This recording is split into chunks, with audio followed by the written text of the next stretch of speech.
Hey everybody, welcome to Enliven Wellness. My name is Tessa and I'm really excited to be here to tell you the top 3 things about mold exposure that you may not know.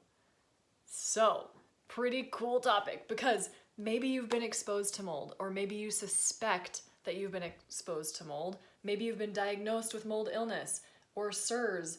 Maybe you've got this diagnosis on you and maybe you've got these weird ass symptoms and you're like, I think this is mold exposure. But these are the top 3 things you may not know about mold exposure. So, number 1 is that your system was already at a deficit before the mold exposure, and the mold exposure just was like the flame on the fire, right? Like it was just the little straw that broke, not the little, but the big straw that broke the camel's back, so to speak. So, and what I mean by this is that in general, people who get affected by mold, their systems have already been compromised in some way before the mold came into the picture. For example, perhaps you had gut dysbiosis. Maybe you had antibiotic explosion and blasted out your gut microbiome. Maybe you had heavy metal overload. Maybe you had a really bad diet. Gotta own up to it, folks. You are what you eat. Maybe you had trauma. Maybe you had pesticide exposure. Maybe you had, again, mercury fillings going on with the heavy metal toxicity. Maybe you had vaccines. Anyone? Maybe you were eating too many GMO crops with glyphosate, which was an antibiotic, and then bye-bye gut microbiome. Maybe you also had an immune system problem.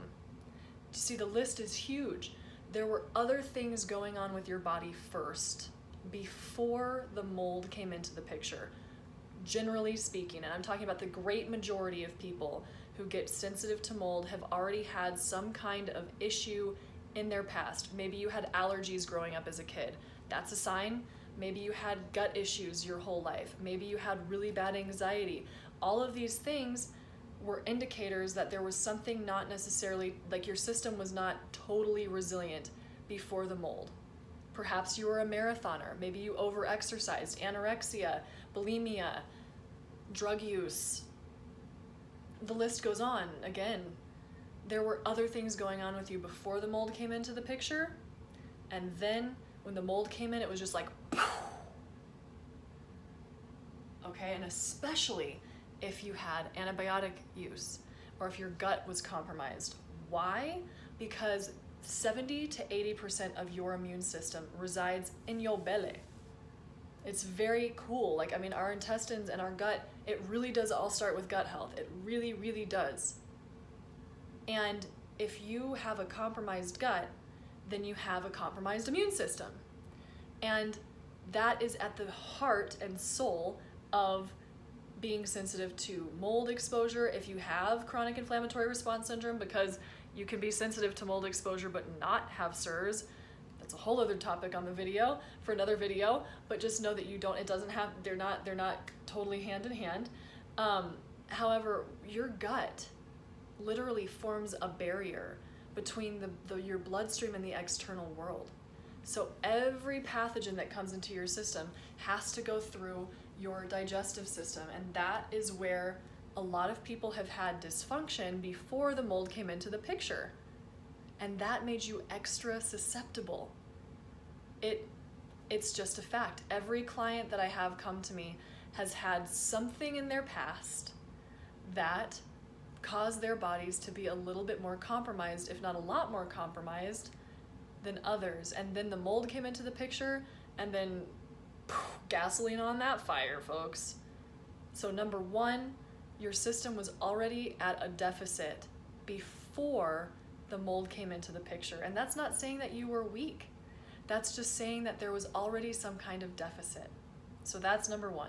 Number 2, you do not have to have the typical allergic symptoms. Think sneezing, think wheezing. Yes, those can show up, but you may not have those too.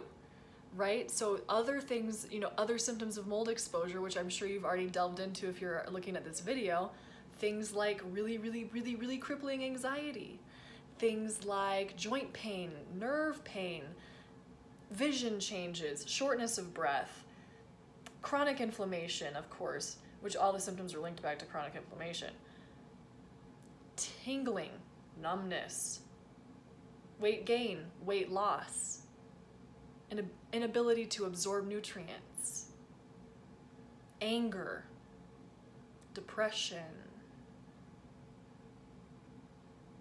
Yes, you can have the typical like runny nose, stuffy sinuses, headaches, like typical like sneezing. You can have those symptoms, but you don't have to in order to be having the symptoms of mold exposure. I know that for me, I've always had sinus problems, no matter where I was. I mean, like it didn't matter if I was around mold or not. I just had sinus problems.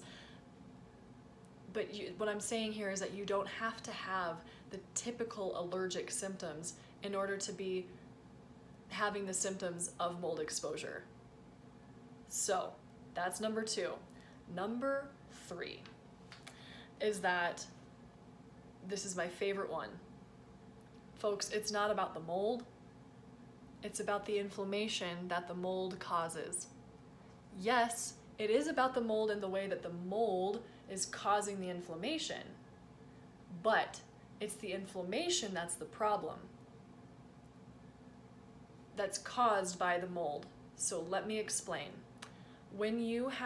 Especially when you have the chronic inflammatory response syndrome, what that is a dysregulation in your immune system. And what happens, and this is what research has shown. So research has shown, say that very fast a couple of times and try to not say it incorrectly. I challenge you.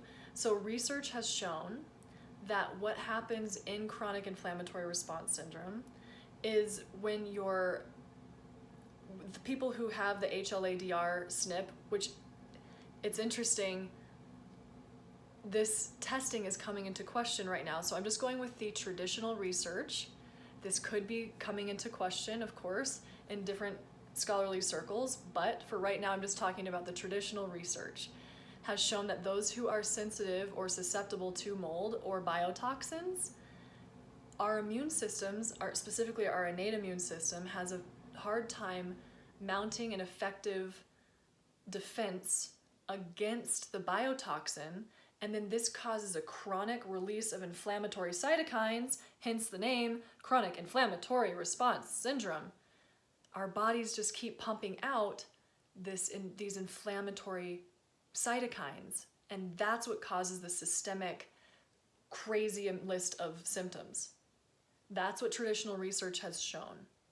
So allow me to say to you, it's not necessarily the mold that's the problem, it's the inflammation that the mold causes that's the problem.